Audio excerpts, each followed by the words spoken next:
The strangest thing happened after I drove my coworker home with a twisted ankle.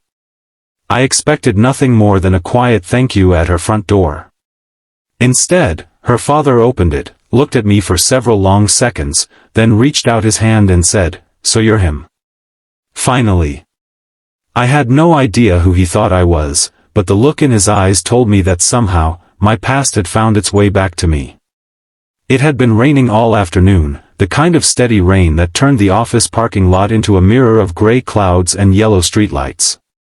Most of my coworkers had already left, but I was still at my desk finishing a report because my manager had warned me that one mistake could cost our team an important client. By the time I finally walked outside, I saw Emma standing near the entrance, trying desperately not to put weight on one foot. She had slipped on the wet steps and twisted her ankle. Her face was pale, and for the first time since I had known her, the confident woman who always seemed to have everything under control looked frightened. I hurried toward her and helped her sit down. She tried to laugh it off, insisting she could call a rideshare, but when she attempted to stand, her face tightened with pain. I offered to take her home. She hesitated, perhaps because we weren't particularly close outside work, but eventually she gave me her address. Neither of us knew that those 40 minutes in my car would become the beginning of something neither of us could have predicted. If you believe that kindness, second chances, and one small decision can change someone's life, please take a moment to like this video, comment your thoughts, share this story with someone who needs hope, and subscribe to Ripple of Kindness for more stories about second chances. As I drove, Emma sat quietly beside me, her injured ankle resting carefully on the dashboard area.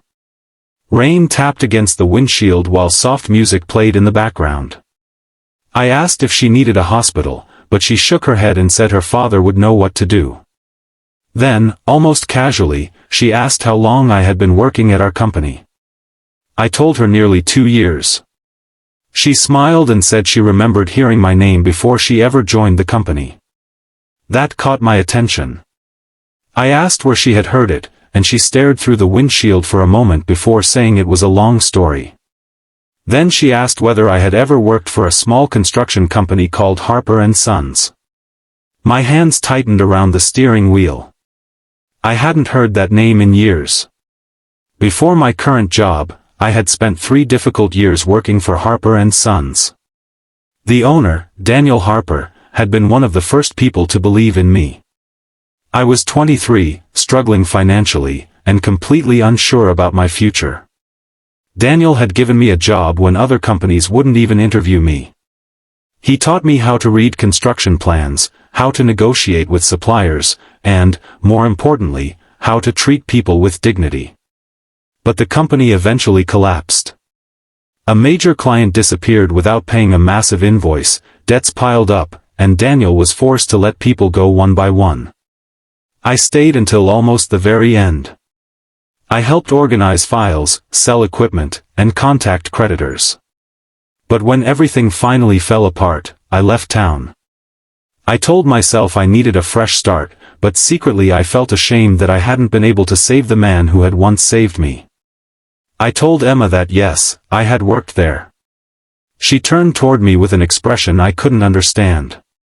Then she quietly said, "My father owned that company."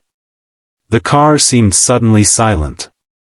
I looked at her, realizing that the young girl I vaguely remembered from those years was sitting beside me.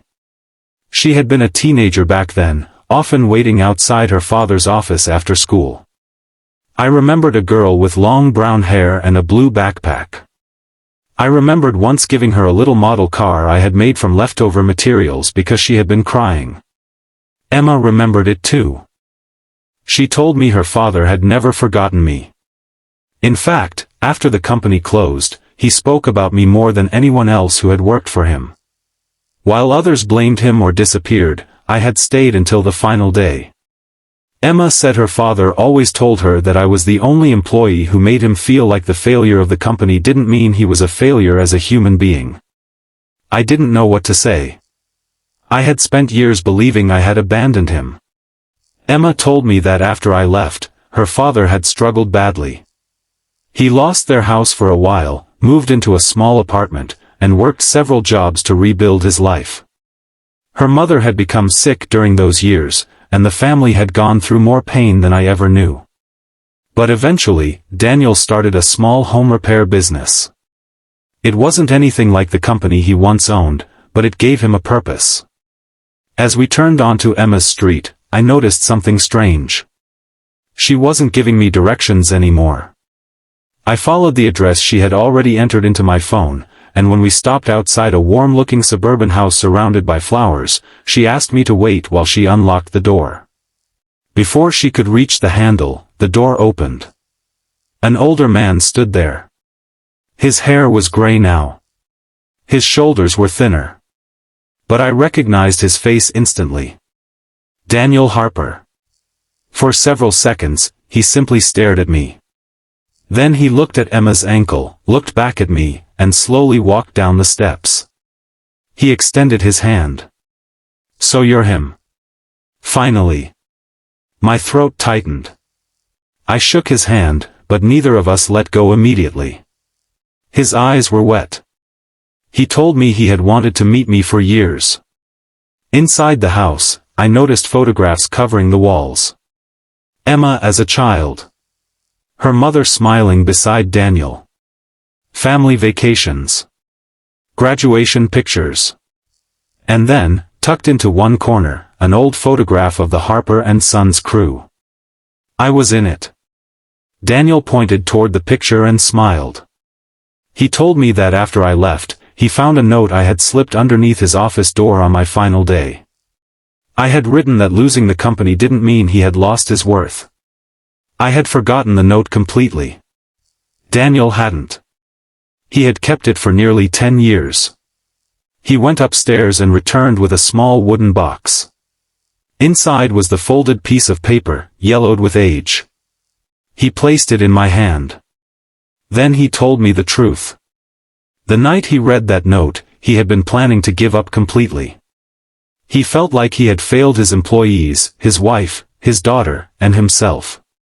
But those few sentences reminded him that someone still believed he could begin again. So he did. He started over with almost nothing. He worked mornings repairing houses, evenings doing maintenance, and weekends fixing appliances. Slowly, his business grew. He never became wealthy again, but he rebuilt his dignity. He paid his debts. He supported Emma through college. He kept his family together. And all those years, he believed I deserved to know that my kindness had mattered. I couldn't stop the tears. I told him I hadn't done anything special. I had simply stayed a little longer when everyone else was leaving. Daniel shook his head. He told me that was exactly what made it special. Sometimes, he said, people don't need someone to rescue them. They just need someone to stay long enough to remind them that they're worth rescuing. Emma was quietly crying from the doorway. That evening, I stayed for dinner. What began with a twisted ankle became the strangest and most meaningful reunion of my life. Over the following weeks, Emma and I became closer. We talked after work, shared coffee on weekends, and slowly discovered that the friendship between us felt natural. There was no pressure and no rush. Just two people realizing that their lives had crossed long before they understood why. One rainy evening months later, Emma and I stood on her parents' porch. Her ankle had healed completely. Daniel came outside carrying 3 cups of coffee. He looked at me, smiled, and said that sometimes life brings people back together when they're finally ready to understand each other. I looked at the old wooden box in my hands. Inside was the note that had changed Daniel's life. But somehow, Daniel had changed mine too. For years, I had measured my life by promotions, salaries, failures, and achievements. That night taught me something completely different. We rarely know which moments will matter most. A ride home. A few encouraging words. Staying when leaving would be easier. A small kindness can travel through years, cross impossible distances, and return to you when you least expect it. If this story touched your heart, please like the video, share it with someone who believes in kindness, and subscribe to Ripple of Kindness. Your support helps these emotional stories reach people who may be silently struggling and simply need a reminder that tomorrow can still be different. And before you go, comment, "One small kindness can change a life." Because sometimes, you think you're only driving a coworker home after she twists her ankle. But life may already be preparing a door to open, a forgotten chapter to return, and someone waiting on the other side to finally tell you, you mattered more than you ever knew.